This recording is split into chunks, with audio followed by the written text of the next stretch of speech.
Hello বন্ধুরা, তো দেখো আজকে একটা বেসিন সেট করলাম। তো সেটিংয়ের ভিডিওটা তো করতে পারিনি। যাই হোক, সেটিংয়ের পরের ভিডিওটা তোমাদের মাঝে আমি তুলে ধরছি। বেসিনটা দেখো, এটা একটা টেবিল টপ বেসিন।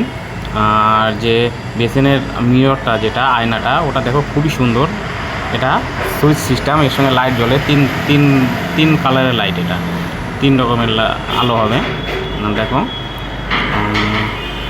খুবই সুন্দর দেখতে। তো বেসিনটাও খুবই সুন্দর। ট্যাপটা যে দেখছো, এটা জ্যাকওয়ার কোম্পানির ট্যাপ। এটা জলের স্পিডটা দুর্দান্ত দেয়। আর বেসিনটার যে টেবিলটা, টেবিলটার মধ্যে দেখো ডয়ার সিস্টেম আছে। ডয়ারটা তোমরা ইচ্ছে করলে ইউজ করতে পারবে। তো ডয়ারটা দেখো, চার পাল্লার ডয়ার। এখানে ছোট ছোট দুটো ডয়ার আছে আর একটা বড় ডয়ার। যাই হোক, তো ঠিক আছে। আর আমার ভিডিওগুলো যদি তোমাদের ভালো লাগে, একটু লাইক, কমেন্টস, শেয়ার করে দিও। ঠিক আছে, টাটা, বাই বাই। আবার নতুন একটা ভিডিও তোমাদের মাঝে তুলে ধরবো।